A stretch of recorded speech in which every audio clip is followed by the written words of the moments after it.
2020년이 이제 한 달 반 정도 남겨뒀는데요. 올해 2020년은 사실 이 코로나를 빼면 이야기할 수 없는 그 한 해라고 생각됩니다.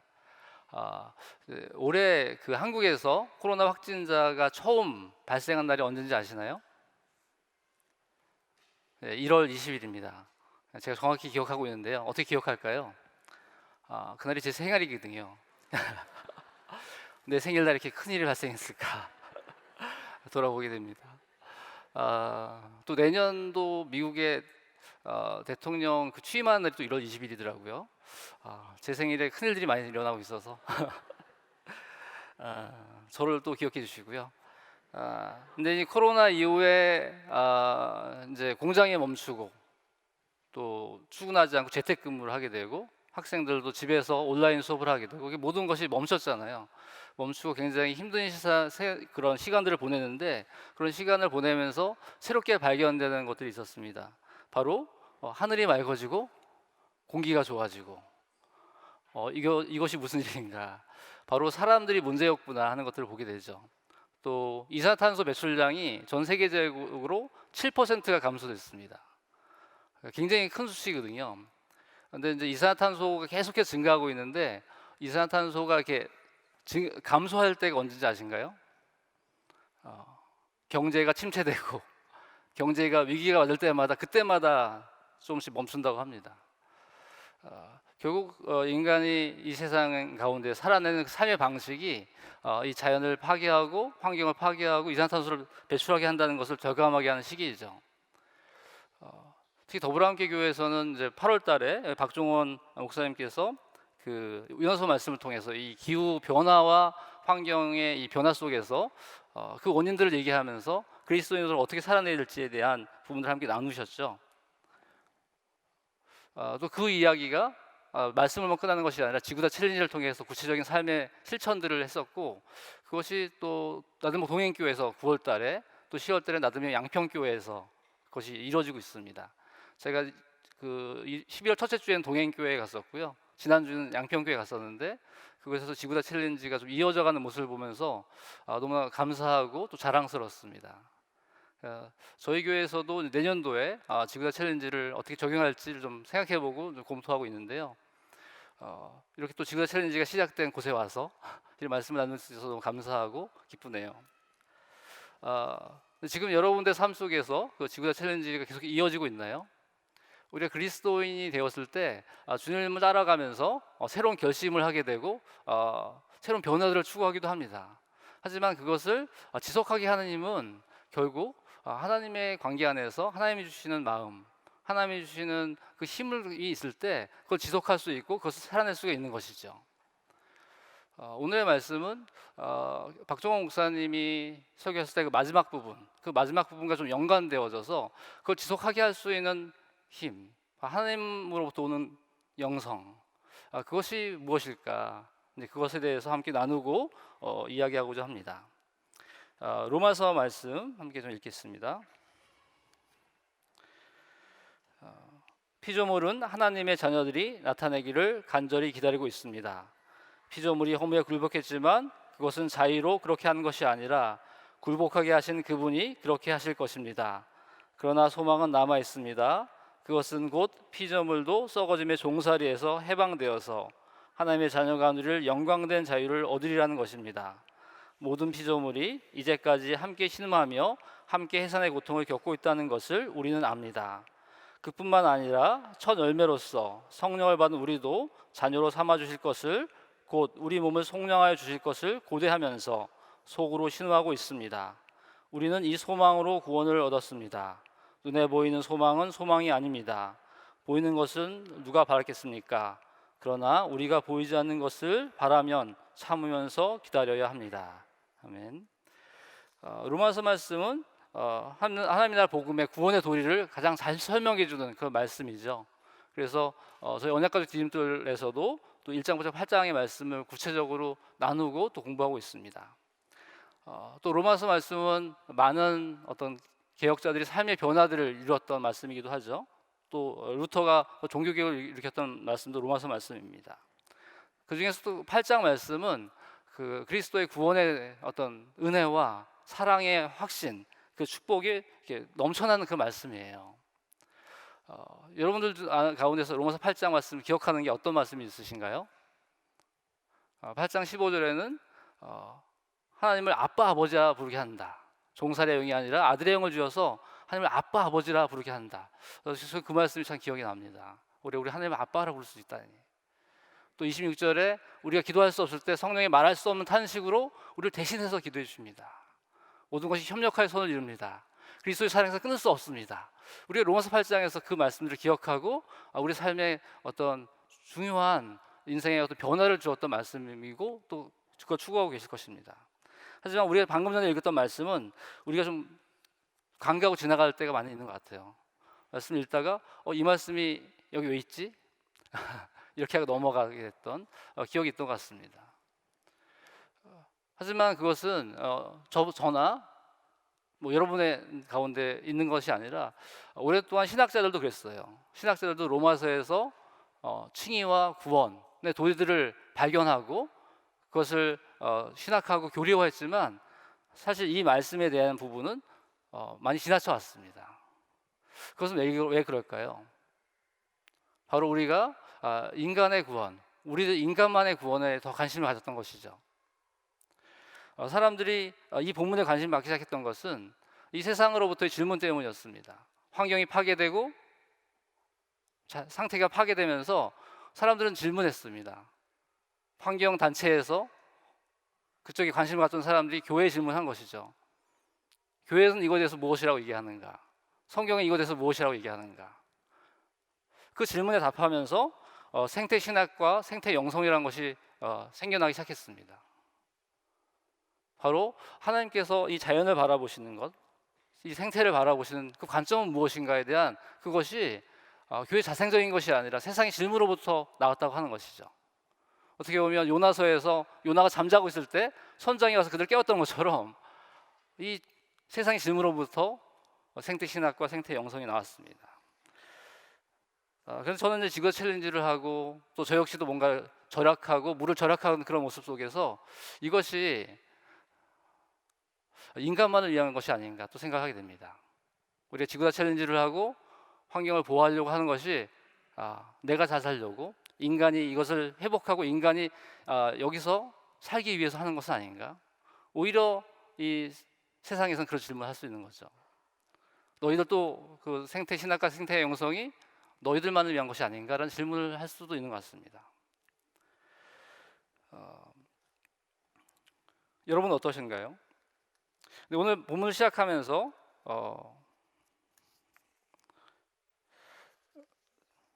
계속해서 피조물로부터 그 19절, 20절, 21절, 22절 시작될 때 다 모든 피조물로이라는 표현이 나옵니다. 이 피조물이라는 표현은 헬라어로 크티시스라고 해서 바울이 표현하는 단어인데요. 바로 하나님께서 만드신 모든 세상을 이야기하고 있습니다. 사도 바울은 글을 쓸 때 굉장히 구조적으로 쓰는 것이죠. 체계적으로 글을 쓰고 있는데 바로 구원의 8장에 그 구원의 어떤 가장 찬란한 기쁨을 얘기하면서 그 중간에 바로 이 피조세계의 구원을 얘기하고 있는 것입니다. 이 피조물은 여기다 크티시스라는 단어는 거기 나왔던 로마서 1장 20절의 말씀에도 같은 단어인데요. 중간에 보면 사람이 그 지으신 만물을 보고서 깨닫게 되어 있습니다 할 때 그 지으신 만물을 얘기하고 있어요. 바로 하나님께서 이 모든 만물을 지으셨다는 그 만물에 대한 관심을 보여주고 있는 것이죠. 그런데 그 피조물의 상태는 지금 어떻습니까? 오늘 본문에 보면 허무에 굴복하고 있다. 썩어짐에 종살이를 하고 있다고 하고 있어요. 신음하고 있다고 하고 있습니다.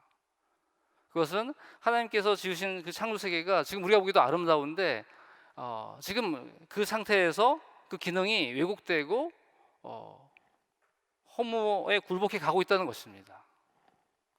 그것은 이 세상이 가운데 있는 이 자연계에 있는 어떤 천재지변과 부패와 소멸로 통해서 나타난 고통들을 이야기하는 것 같아요. 하나님이 처음에 지었던 그 창조세계 아름다움은 얼마나 더 컸을까 하는 생각이 듭니다. 근데 저는 본문을 보면서 여기 함께 신음하고 있고 사도 바울은 그것을 우리는 안다라고 얘기하고 있어요. 이 창조 세계가, 이 피조 세계가 신음하고 있는 것을 안다라고 하는데 우리는 그걸 알고 있는가? 나는 알고 있는가? 지금 이 멸종이 너무 지속되고 있어서 매일매일 수많은 멸종이 일어났다고 합니다. 이 피조 세계는 신음하고 있고 안타까워하고 있는데 우리는 그걸 알고 있는가? 우리도 피조물과 같습니다. 우리는 창조자가 아니고 우리 역시도 피조물인 거죠. 근데 우리 피조물의 고통에 함께하고 있는가 하는 것입니다. 근데 여기 탄식하고 있다, 신음하고 있다고 하는 것은 출애굽기에 이 이스라엘 백성들이 이집트의 압제로부터 신음하고 있다고 하는 것과 같은 맥락인 것이죠. 당시 이스라엘 사람들이 아들을 낳으면 죽일 수밖에 없었고, 그 강제 노역에 시달리며 그 신음했던 것, 탄식했던 그 탄식을 지금 이 피조물들이 인간으로 때문에 그렇게 고통을 당하고 있다는 것입니다. 그것을 알고 있는가 하는 것입니다. 바로 하나님이 그 피조물도 함께 구원하시고자 했는데 우리는 그것을 알고 있는가 하는 것입니다. 저에게 다시 또 들어왔던 말씀은 그 피조물들이 고대하고 있다는 것입니다. 그들이 고대하는 것은 무엇입니까? 하나님의 아들들이 나타나기를 고대하고 있다는 것입니다. 하나님의 아들들이 나타난다고 하는 것은 이미와 아직 사이에 그리스도께서 오셔서 완성된 하나님의 나라를 이루실 때 그때를 기다리고 있다는 것이에요. 그리고 사람들은 몸의 속량을 기다리고 있다고 합니다. 몸의 속량. 우리 몸이 그리스도께서 부활했을 때처럼 그렇게 완전하게 되는 그때 진정한 생명력으로서 죽음의 속박을 던지고 완전한 생명력으로 살아갈 수 있는 그 모습, 그때 그 몸의 속량을 기대하고 있다고 하는 것입니다. 전에 김영국 목사님께서 이 몸의 속량을 설명하시면서 가끔 그 얘기하셨죠. 지금 무릎이 힘든데 그 몸의 속량이 일어나면 하나님 나라에서 메시와 함께 축구를 하고 싶다. 네. 기억나시나요? 그러니까 우리 몸이 온전해지는 그 몸의 속량을 우리 기다리고 있는데 그 모습을 이 피조 세계가, 동식물과 자연계가 고대하고 있다는 것입니다. 그게 무슨 뜻일까요? 우리는 생각하고 있지 않지만 이 피조 세계는 우리와 연결되어 있다고 하는 것, 우리의 구원이 그들의 구원과 연결되어 있다는 것을 이야기하고 있다는 것이죠. 결국 우리가 하나님을 떠난다는 것은, 우리가 죄로 인해서 자기 중심을 가지고 하나님을 떠난다고 하는 것은 그 하나님과 분리가 일어나는 것이죠. 하나님과 분리가 일어날 때 우리는 우리 이웃과의 분리가 일어나고 세상과의 분리가 일어납니다. 우리는 이 생태계와 자연과 분리되어 있다고 생각하지만 그들은 우리가 연결되어 있어서 우리가 회복될 때 함께 회복될 것을 기대하고 있다는 것이죠. 그 피조 세계의 회복을 보여주고 있는 그 어떤 모습이 나오는데요. 그 이사야서 말씀을 좀 함께 읽도록 하겠습니다. 이사야 11장 6절, 7절, 8절만 함께 읽겠습니다. 시작. 그때 이리가 어린 양과 함께 살며 표범이 새끼 염소와 함께 누우며 송아지와 새끼 사자와 살찐 짐승이 함께 풀을 뜯고 어린아이가 그것을 이끌고 다닌다. 암소와 곰이 서로 보시되며 그것들의 새끼가 함께 눕고 사자가 소처럼 풀을 먹는다. 젖먹는 아이가 독사의 구멍 곁에서 장난하고 젖된 아이가 살모사의 굴에 손을 넣는다. 지금은 이리가 어린 양을 먹고 표범이 새끼의 염소를 먹는 그런 상황이죠. 그런데 그들은 어린 양과 함께 살고 표범이 새끼 염소와 함께 눕고 어린아이가 그들을 이끌고 가기를 원한다고 합니다. 또 젖먹이는 아이가 독사의 구멍의 곁에서 장난하고 젖된 아이가 살모사굴에 손을 넣기를 원한다고 하는 것이죠. 이 모습이 하나의 어떤 환상이 아니라 하나님께서 천지를 창조하셨을 때 이 자연 세계 속에 서로 공존하고 서로 함께 살아가는 그 아름다운 그 모습 자체를 보여주고 있는 것이죠. 우리는 하나님 나라를 꿈꾸면서 이 동물들과 함께 사는 부분을 꿈꾸고 계신가요? 그들은 이걸 고대하고 있는 거죠. 하나님의 아들들이 나타날 때 우리들이 온전히 회복되어져서 이런 모습이 회복될 것이다 라는 걸 고대하고 있다는 것이죠. 저는 이 말씀을 묵상하면서 제가 이 동물들을 바라보는 관점을 많이 바꿔야겠다 생각을 좀 하고 있습니다. 저는 이제 시골에서 태어났는데 자라면서 집에 닭이며 개, 돼지, 멧돼지, 뭐 소, 젖소 이런 걸 기르면서 그런 걸 봤어요. 그러니까 이 짐승은 이렇게 그냥 기르는 것이고 또 가끔 먹을 수도 있고 팔 수도 있는 그런 것이 제 몸에 익혀져 있는 것이죠. 그래서 가끔 이렇게 애완동물들과 교감하는 걸 보면 제가 공감이 잘 안 되는 거죠. 아, 저 강아지는 밖에 있어야 될 것 같은데. 아, 제가 이 말씀을 보면서 하나님 나라에서 함께 살아갈 동물들과 함께 어떻게 살 것인가 그런 생각을 하게 됩니다. 그 하나님 나라 속에 그들이 함께 있다고 하는 것이죠. 계시록 말씀에는 시간상 읽지 않겠는데요. 거기 빛나는 생명수의 강이 흘러간다. 그리고 좋은 12종류의 열매 맺는 생명나무가 있어서 달마다 열매를 맺는다라고 표현하고 있어요. 여기는 하나님 나라 속에 생명수의 강이 흘러가는 것, 생태계의 모습이 보입니다. 생명력이 넘치는 그 강의 모습이 보이고요. 나무도 온전한 생명을 주는 나무로 보이고 있는 것이죠. 그러니까 하나님 나라 그림 속에 이 강도 있고 나무도 있다는 거예요. 우리가 하나님 나라를 꿈꾸면서 하나님 나라를 살아내자 이 땅 가운데 할 때 우리의 하나님 나라의 그림 속에 이런 동물과 식물과 생태계와 자연이 있습니까? 그것은 성경에서는 그걸 이야기하고 있습니다. 그리고 그들은 이 피조 세계는 인간이 빨리 회복되어져서 우리도 함께 회복되기를 바라고 있다고 하는 것이죠. 이 마지막 때의 모습은 결국 창세기에서 하나님께서 천지를 창조하실 때의 모습과 연결됩니다. 우리는 그동안 인간 중심의 구원, 인간 중심의 하나님 나라, 인간 중심의 회복만을 꿈꿨지만 성경에서 얘기하는 처음에 창조했을 때 그 모습은 무엇이었나 한번 이야기를 나눠보고자 합니다. 창세기 1장 21절부터 22절 말씀 함께 읽겠습니다. 시작.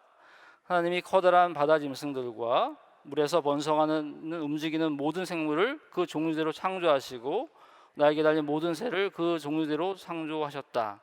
하나님이 보시기에 좋았다. 하나님이 이것들에게 복을 베푸시면서 말씀하시기를 생육하고 번성하여 여러 바닷물에 충만하여라. 새들도 땅 위에서 번성하여라 하셨다. 여기 보면 하나님께서 천지를 창조하시면서 좋았다. 매번 창조할 때 좋았다라고 하시잖아요.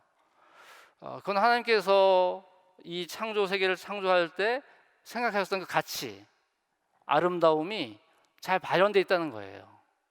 너무 아름답다는 것이죠. 그렇기 때문에 좋다라고 얘기하는 것입니다. 시편 말씀 한번 같이 읽어볼까요? 하늘이 하나님의 영광을 선포하고 궁창에 그의 손으로 하신 일을 나타낸도다.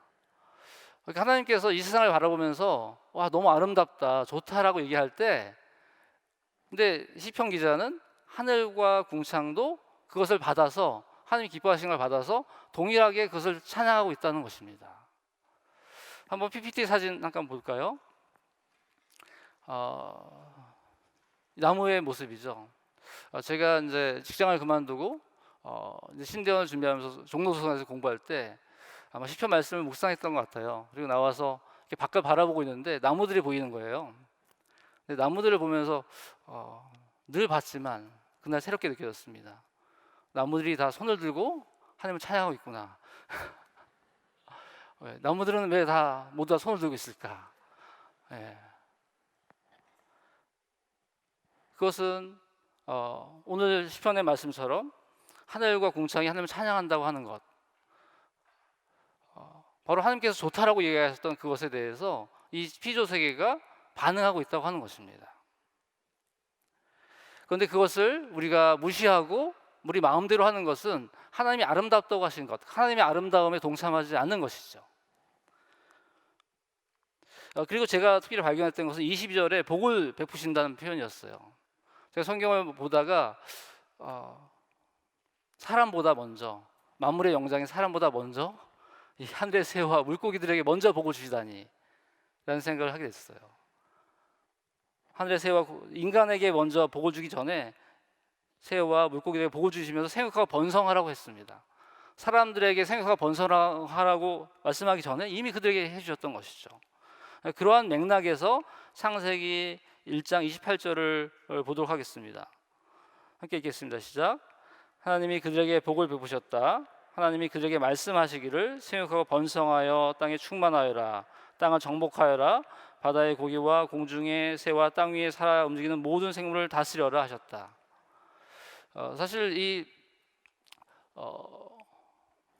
이 생태학자들이나 환경 단체에서 기독교에 대한 어떤 책임성을 물을 때 이 본문을 가지고 얘기했어요. 그리고 많은 기독교인들도 세상을 정복하고 세상을 다스려라 할 때 우리들을 위해서, 우리들의 필요를 위해서 이 세상을 다스려야 된다, 우리가 마음대로 할 수 있다라고 생각했던 잘못된 오해가 있었던 것이죠. 하지만 앞에 1장 22절의 말씀을 생각해 본다면 결국 하나님께서 이 피조 세계의 물고기와 새들을 생각하고 번성하라고 하셨던 그 가치를 사람들이 배워서 하나님의 형상을 닮은 우리가 그렇게 하나님의 가치대로 다스려야 되는 것 아닙니까? 우리들을 자기적으로 해석했던 것이죠. 특별히 하나님이 천지를 창조하시면서 심이 좋았다라고 할 때 심이 좋았다 할 때 왜 심이 좋았다라고 하셨을까요? 우리는 자라면서 마지막 날 하나님이 사람을 창조하시고 하나님의 형상대로 사람을 창조하시고 나서 그래서 너무 기뻐서 심이 좋았다라고 기억하고 계시지 않나요? 저도 자라면서 성경을 공부하면서 그런 이야기를 들으면서 자랐던 것 같아요. 마지막 날 그래서 우리 심이 좋았다라고 했다. 하지만 오늘 본문에 보면 어떤가요? 1장 32절에 보면 하나님이 손수 지으신 모든 것을 보시니 보시기에 참 좋았다. 하나님이 참 좋았다라고 하신 것은 그날 사람을 창조해서 좋았다고 한 것이 아니라 모든 걸 다 창조하시고 나셔서 6일간의 창조를 통해서 그 모든 것이 조화롭게 이루어진 그 아름다운 모습을 보시면서 심히 좋았다라고 하신 것이죠. 근데 이곳에서도 이 본문을 말씀을 보면서 성경을 대하면서도 우리는 인간 중심적으로 우리들의 구원을 관점으로 자꾸 보기 때문에 마지막 날 인간을 창조했기 때문에 심히 좋았다고 생각하는 것이죠. 우리는 말씀 앞에 설 때도 여전히 자기 중심적인 그 모습이 남아 있는 것입니다.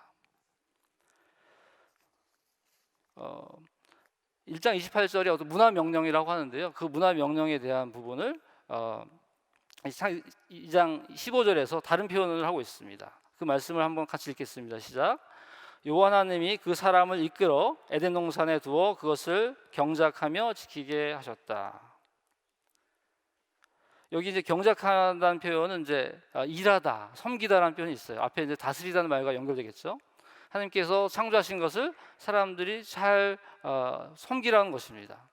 그리고 특별히 뒤에 나오는 이 지킨다는 표현은 보존하다는 의미가 있어요. 샤마르라고 하는 히브리어인데 보존하다, 지킨다는 것이죠. 하나님이 창조하시는 것들을 지키는 것이 우리들에게 주신 명령이라고 하는 것입니다. 우리들 마음대로 이것을 써서 우리들의 욕구를 충족시키고 우리가 잘 살기 위해서 마음대로 하는 것이 아니라 이 창조세계 질서를 보존하는 것입니다.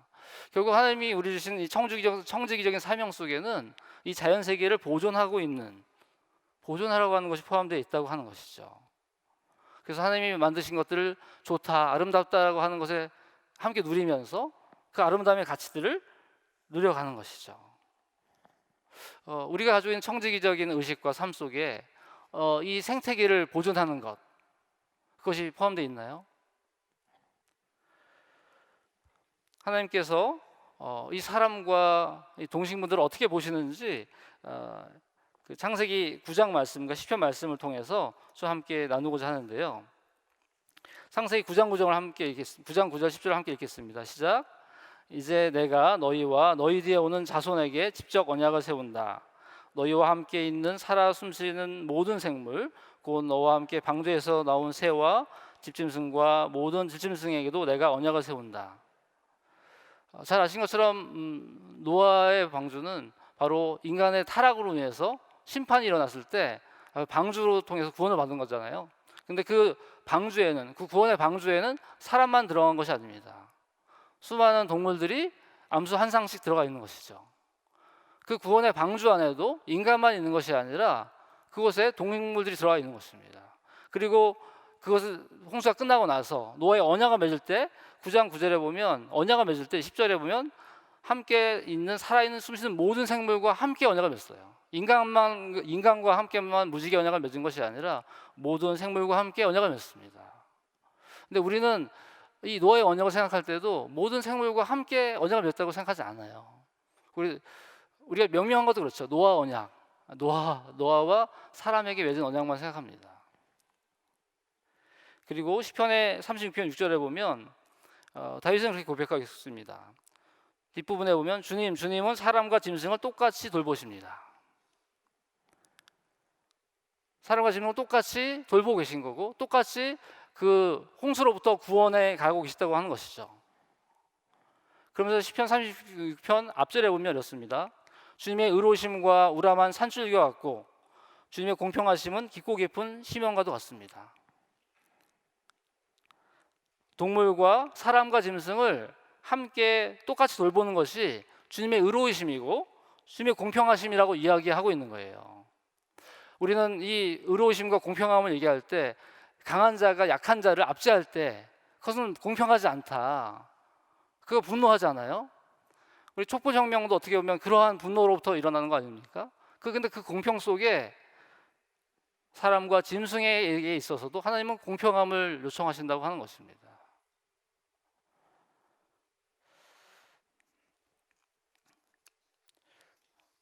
원래 하나님께서 창조할 때 완전한 조화와 그 아름다움의 사람, 서로를 사랑하고 함께 할 수 있는 것. 그래서 창세기 보면 모든 동물들도 처음엔 풀을 먹었다고 나오거든요. 근데 그런 변화가 어떻게 나타나나요? 그 창세기 3장 17절, 18절 말씀을 좀 함께 읽겠습니다. 시작. 남자에게는 이렇게 말씀하셨다. 내가 아내의 말을 듣고서 내가 너에게 먹지 말라고 한 그 나무의 열매를 먹었으니 이제 땅이 너 때문에 저주를 받을 것이다. 너는 죽는 날까지 수고를 하여야만 땅에서 나는 것을 먹을 수 있을 것이다. 땅은 너에게 가시덤불과 엉겅퀴를 낼 것이다. 넌 들에서 자라는 푸성귀를 먹을 것이다. 여기 보면 땅이 너 때문에 저주를 받는다고 나와요. 아까 결국에는 하나님이 인간을 창조할 때 서로 다 연결되어 있는데 인간의 잘못으로 인해서 땅이 저주를 받는다고 이야기하고 있는 것이죠. 그리고 여기 보면 이 가시덤불과 엉겅퀴를 내서 사람들이 힘들게 하는 것이죠. 원래 하나님이 창조하셨던 그 모든 것은 아름답고 하나님 좋다라고 하셨습니다. 서로 상호적으로 함께 연결되어져서 살아갈 수 있는 것인데 이 가시덤불과 엉겅퀴가 낸다는 것은 거기에 이제 서로 힘들게 하는 요소들, 공격하는 요소들이 나타나기 시작했다는 거예요. 결국 인간의 제약으로 인해서 그런 관계의 틀어짐이 발생했다고 하는 것입니다. 사람과 자연의 분리가 일어나기 시작했다고 하는 것이죠. 그래서 그것을 위해서 이 온전한 회복을 위해서 예수께서 오시죠. 그래서 우리는 요한복음 1장 14절의 말씀을 통해서 이 본문을 우리 성육신의 본문이라고 얘기하고 있습니다. 그리고 예수께서 이 땅에 인간으로 오셔서 말씀이 육신이 되어 오셔서 그 인간의 구원을 이루신다. 인간이 온전하게 회복되어져서 하나님을 따라갈 수 있는 그것을 몸소 살아내셨던 예수님, 십자가의 길을 통해서 우리가 회복하셨던 그 모습을 우리가 바라보고 있습니다. 하지만 좀 더 생각해 본다면 하나님께서 인간의 몸을 입고 육신을 오셨다는 거 하는 것은 결국 하나님께서 인간이 물질을 입어서 그것을 생명으로 바꾸는 것을 얘기하고 있는 것이죠. 즉 물질을 긍정하고 있다는 것입니다. 예수께서 하나님 나라를 비유하실 때 수많은 동물과 식물의 비유를 들었어요. 그것을 통해서 하나님 나라를 바라보게 했습니다. 그러니까 예수께서 이 땅을 구원하시는 것은 사람만을 구원하신 것이 아니죠. 그래서 고린도전서 1장 20절에 보면 함께 읽겠습니다. 시작. 그분이 십자가의 피로 평화를 이루셔서 그분으로 말미암아 만물을 곧 땅에 있는 것들이나 하늘에 있는 것들이나 자기와 기꺼이 화해시키셨습니다.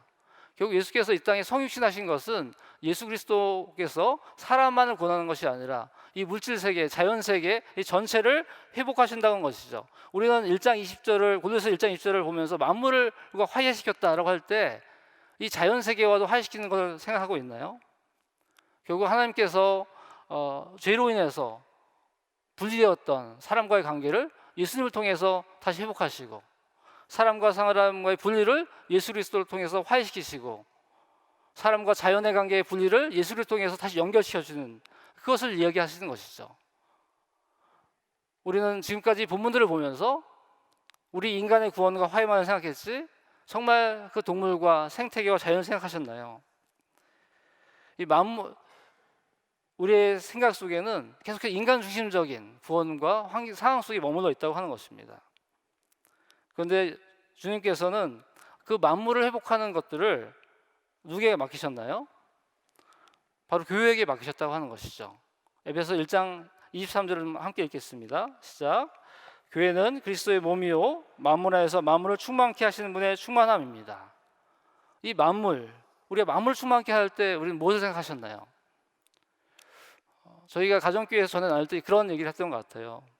그러니까 주님을 따르기 전에 죄와 상처로 얼룩졌던 그 삶 속에서 예수님을 통해서 정말 새로운 생명을 경험하고 우리 회복을 경험하고 그걸 가정교회에서 나누면서 진정한 생명으로 사는 것이 무엇인가, 진정한 기쁨이 무엇인가, 그것들을 우리 안에서 누리었던 것들, 그런 회복과 기쁨, 생명력을 우리 안에서만 누리는 것이 아니라 세상 속에 나가서 직장 속에서 그들에게 그 기쁨을 나눠주자, 그 생명을 같이 누릴 수 있도록 하자, 이런 나눔들을 많이 했던 것 같아요. 그런데 한 걸음 더 나아가서 이 만물에는 이 생태계와 동물과 식물도 포함되어 있다고 하는 것이죠.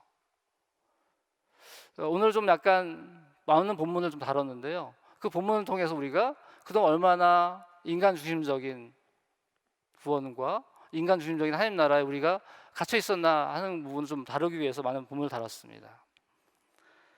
어떻게 보면 우리가 어떤 이 생태학적인 회심, 그쪽에 전혀 관심을 두지 않았던 영역에 대해서 다시 한번 돌아보면서 기도해야 할 때가 아닌가 생각됩니다. 이것을 우리의 실제적인 삶 속에서 살아나기 위해서 좀 생각해 볼 것은, 우리가 인간 중심적인 영성에서 성경 중심적인 영성으로, 하나님 중심적인 영성으로의 변화가 필요하다고 생각됩니다. 사람은 살면서 인간이 만물의 척도라고 하는 이야기를 해왔어요. 고대 그리스 철학자인 프로타고라스는 인간은 만물의 척도다라고 얘기했습니다. 그러니까 인간이 기준이기 때문에 인간 스스로가 이 세상을 대상화하고 마음대로 할 수 있다고 하는 생각들을 해왔던 것이죠. 또 인간은 만물의 영장이라고 우리도 스스로도 생각해 왔습니다. 하지만 오늘 말씀을 통해서 하나님께서 이 세상을 창조하시면서 이 피조세계와 함께 우리를 돌보시고 함께 조화를 이루길 원하신다는 것이죠. 하나님이 창조하셨다고 하는 것은 그 하나하나를 조화롭게 하고 서로 연결돼서 하나의 생명을 이룰 수 있도록 만드셨다고 하는 것이죠. 서로 다 연결되어 있어서 그것이 생명이 생명을 공급해 줄 수 있는 하나의 생명망을 이뤘다고 하는 것입니다. 그런데 지금까지 우리는 인간에 대한 구원만 생각했다고 하는 것입니다. 그래서 오늘 이사야서 11장의 말씀이나 계시록의 말씀을 통해서 하나님의 구원 계획 속에 이 만물이 포함되어 있다고 하는 것을 다시 나누었습니다. 그래서 우리에게는 어떻게 보면 생태학적인 성찰이 필요한 것 같아요. 생명들이 서로 연결되어 있고, 그런 관점에서 각각의 피조물들이 어떤 가치를 이루고 있는 것을 우리가 바라볼 수 있는 그런 성찰적인 태도가 필요하다고 보입니다. 어떻게 보면 우리가 지구다 챌린지를 하고 있는 것들이 그런 관점의 변화들을 이루기 위한 하나의 구체적인 행동이라고 생각됩니다. 그런 구체적인 행동을 하면서 우리는 그 생태학적인 성찰을 통해서 이 자연계가 어떻게 나와 연결되고 있는지를 생각해 보면 좋겠습니다. 우리가 하나님 나라를 이 땅 가운데 살아낸다고 하는 그런 마음들을 가지고 있는데, 그 하나님 나라를 꿈꿀 때 이 강과 동물과 식물들은 어떤 자리에 있을까, 그 부분을 함께 꿈꿔가는 것들, 그것이 우리들이 구체적으로 시도해 볼 수 있을 것 같습니다. 하지만 그것을 우리가 어떤 생각 속에서 머무는 것이 아니라 실제 어떤 자연 속에 나가서 그것을 묵상하고 기도할 때 그 하나님의 마음이 우리 안에 들어올 것입니다. 좀 사진을 좀 보여주시겠어요? 저희 집이 이제 뒤에 인왕산이 굉장히 가깝습니다. 그래서 가끔 뒤쪽에 산책을 하게 되는데요. 제가 산에 올라가면서 어떤 생각을 하게 되냐면, 산에 올라가다 보면 그 서울 시내가 다 보이거든요. 서울 시내 건물들이 굉장히 작게 보입니다. 산에 올라가면서 좀 하나님께로 가는 것 같다. 네, 굉장히 자기 중심적인 작은 시야 속에 있다가 산에 올라가면서 넓은 세계 속에서 하나님의 마음을 좀 생각하게 되는 것 같아요. 그리고 자연 속에 들어가면서 굉장히 많이 지치고 힘들 때가 있었는데, 자연은 늘 날 받아주는구나. 예, 자연은 날 거부하지 않는구나. 늘 갈 때마다 그곳에 자리를 지키고 있고 반겨주는구나 하는 생각을 합니다. 우리 풍성한 삶의 기초에도 그리스도 안에서 하나님이 나를 받아주셨다라는 말씀이 있죠. 자연 속에 가서 나를 받아주는 그런 모습들을 보게 됩니다. 저희 그 인왕산 옆에 인왕사가 또 있어요. 그 안에 그 절이 있는데, 그 절에 보니까 이제 거기에 장미꽃도 피고 함께 꽃이 피는 거예요. 그 모습을 보면서 자연은, 꽃은 종교를 불문하는구나. 저 꽃은 힌두 사원에도 피고 이슬람 사원에도 피고. 그 자연을 보면서 그 자연 속에서 하나님의 마음들을 좀 품는 거죠. 저는 가끔 좀 낙엽을 보면 낙엽이 이렇게 좀 넓은 낙엽은 손 모양 같거든요. 그래서 저를 반겨주시는 것 같아서 가끔 하이파이브를 할 때도 있고요. 자연이 갖는 어떤 수용성, 종교를 불문하는 수용성들 보면서 하나님이 그들도 사랑하시고 그들도 돌아오길 기다리시겠구나. 근데 그런 마음을 품을 때 그곳에 있는 스님이나 그들에게 좀 마음을 더 열 수 있는 여유가 더 생기더라고요. 또 다음 사진을 보여주시겠어요? 예. 가다가 이제 이 바위에 박혀 있는, 바위 속에서 자라고 있는 저런 나무들을 보면서 하나님의 생명력이 무엇일까, 또 나에게는 어떤 생명력이 있을까 좀 묵상하면서 또 기도하게 됩니다. 다음 보시겠습니까? 이렇게 전 자연을 바라보면서, 자연을 묵상하면서 말씀을 묵상하는 것과 굉장히 비슷하다는 생각을 많이 하게 돼요. 이제 보통 자연을 묵상할 때 방법은 첫 번째 가만히 멈추는 거예요. 어떤 장면에서 멈춰서서 좀 머물러 보는 것입니다. 그리고 두 번째로 응시해서 듣는 것이죠. 저렇게 꽃 하나를 보면서 이 꽃 하나에도 정말 생명력이 느껴지고, 저 작은 잎새 하나하나의 섬세함, 부드러움, 이곳에 하나님이 어떤 마음으로 이걸 창조하셨을까 하는 생각을 하게 되죠. 그러면서 저 역시도, 저에게도 저를 또 이렇게 섬세하고 또 부드럽게 저를 다루시는구나, 저를 어떻게 사랑하시고 날까지 지금까지 이끌어 가셨구나 하는 것들을 묵상하게 되는 것이죠. 그래서 가만히 멈춰서 응시하면서 이 자연을 통해서 나에게 주신 하나님의 마음은 무엇일까를 들으려고 하는 것이죠. 세 번째는 그걸 통해서 기도하는 것입니다. 그때 느꼈던 마음을 가지고 함께 기도하는 것이고, 네 번째로 머무르는 것이에요. 그래서 그런 마음을 가지고 머무르면서 우리 마음 안에 그 하나님의 마음이 이렇게 유지될 수 있도록 이런 자연의 묵상을 통해서 하나님의 마음을 좀 품을 수 있습니다. 다음 사진 보여주겠어요? 여기는 이제 인왕산 정상인데요. 저기 까치가 날아가는 중간에 사진도 있죠. 다음 사진 보여주시겠습니까? 그래서 이제 우리가 말씀을 볼 때도 하나의 성경 구절을 가지고 깊이 묵상할 수 하는 부분이 있고, 성경을 통독하면서 아니면 전체적인 면들을 바라보면서 볼 수 있는 것처럼 이 자연을 묵상하는 부분도 마찬가지더라고요. 하나의 꽃과 잎사귀를 가지고 묵상할 수도 있지만 인왕산에 올라가서 전체를 조망하면서 묵상하기도 합니다. 저 나무는 언제부터 저 산에 있었을까? 나는 지금 어디에 심겨져 있을까? 이렇게 그런 걸 묵상하기도 하고요. 저기에 있는 그 나무들로 인해서 거기서 나오는 산소와 그 생명력이 나에게 흘러오고 있는데 나는 그걸 몰랐겠구나. 나는 어느 곳에 심겨져서 서울의 지금 서쪽에서 교회를 세워나가고 있는데 이곳에서 나는 어떻게 생명력을 흘려보내고 있고 사람들에게 영향을 주고 있을까? 그런 전체적인 묵상을 할 수도 있습니다. 그렇게 기도를 하고 그 다음 장면 보시겠어요? 그렇게 기도를 하고 눈을 뜨고 다시 자연을 보게 되면 이렇게 새롭게 보이더라고요. 더 선명하게 보이고 그 안에서 생명을 더 느낄 수 있습니다. 그래서 이런 과정들을 통해서 하나님께서 우리를 사랑하시는 것, 이 자연을 통해서 우리를 이끌어 가시는 것들, 이 전체 자연과 함께 우리를 회복해가는 것들에 대한 어떤 민감성들, 하나님의 마음들을 좀 담아내는 것 같아요. 다음을 보시겠어요? 네, 여기는 이제 그 주일날 예배 끝나고 갔을 때 이렇게 저녁 시간에 좀 찍었던 사진인데 다음을 이렇게 보여주시면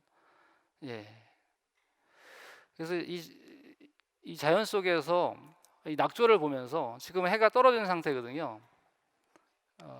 해가 떨어진 상태에서도 저렇게 낙조의 여운을 보면서 참 하나님이 아름답게 낙조를 만드셨구나. 저 여운을 남기시는구나. 나는 어떤 여운을 남길 수 있을까? 나는 어떤 여운을 남기는 사람인가?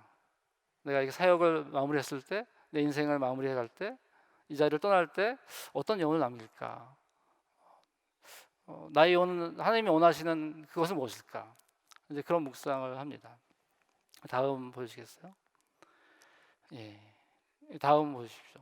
그래서 이렇게 자연 속에서도 하지만 사실 이렇게 자연이 가까이 바로 갈 수 없는 경우도 있잖아요. 근데 주변에 보면 이렇게 나무들도 있습니다. 근데 저희 홍대 저희 사무실이 홍대 입구역에 가깝거든요. 그래서 점심 식사하다 오다 찍은 사진인데 저기 공원에 있는 사진 그 나무를 보면서 이 나무가 우리 그리스도인과 같지 않은가?